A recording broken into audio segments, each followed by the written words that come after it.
Quand on prend la différence entre ce que l'on encaisse et ce que l'on dépense, on se rend compte que l'on peut envisager un projet d'investissement en loi Pinel à partir de 250 € par mois.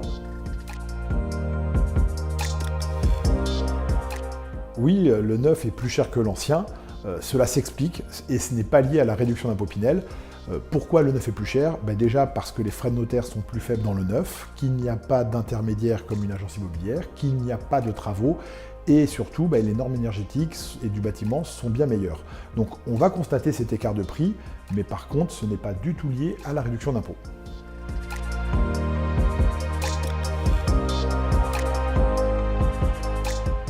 Oui, il y aura des reventes de projets Pinel dans quelques années, mais il faut bien comprendre que déjà sur un immeuble entier, tous les appartements ne sont pas vendus en Pinel, que certains appartements se vendront au bout de 6 ans, au bout de 9 ans, au bout de 12 ans, et d'autres même ne seront pas en vente car les investisseurs n'ont pas cette volonté.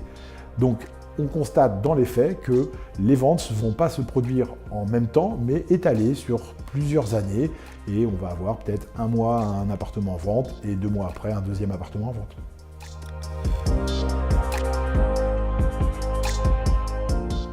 En fait, il faut savoir que tous les biens immobiliers qui sont neufs sont éligibles Pinel, quelle que soit leur qualité. Vous pouvez parfaitement faire un projet Pinel dans un appartement avec des robinets en or, du marbre.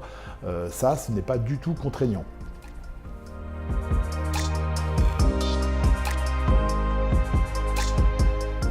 Quand vous passez par le cabinet Bertrand Demanne, il n'y a pas de surcoût au niveau du bien immobilier. Les promoteurs ont une grille de prix qu'ils nous fournissent et qui est figée, et nous sommes rémunérés par le promoteur sans que nous vous facturions d'honoraires. Ce n'est pas nécessaire de mettre un apport quand on achète un appartement en loi Pinel, au contraire même, c'est plutôt déconseillé. Il vaut mieux financer à crédit l'acquisition. Alors c'est un peu surprenant, mais pour cela je peux vous l'expliquer au cours d'un entretien et vous verrez pourquoi le crédit est plus intéressant que l'apport.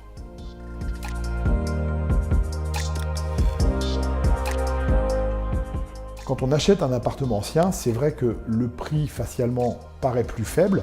Par contre, on a des frais supplémentaires, les frais de notaire sont plus élevés, les travaux, les frais d'agence immobilière, et à cela vous rajoutez également la taxation des loyers, où on va très rapidement avoir un loyer qui coûte cher en impôts. C'est pour cela que ce n'est pas forcément plus rentable d'acheter un appartement ancien. Vous pouvez complètement déléguer la gestion de votre appartement Pinel à une agence immobilière.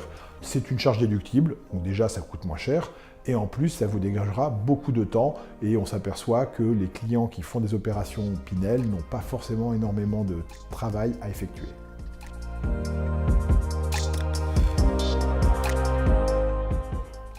Vous pouvez parfaitement louer à vos ascendants et descendants dans le cadre de la loi Pinel. Par contre, il va falloir sortir ces personnes de votre foyer fiscal pour pouvoir le faire. Vous pouvez parfaitement obtenir une réduction d'impôt Pinel, même si vous avez déjà d'autres réductions d'impôt. Par contre, il faudra être vigilant avec le plafonnement global des niches fiscales qui est aujourd'hui à 10 000 € par an.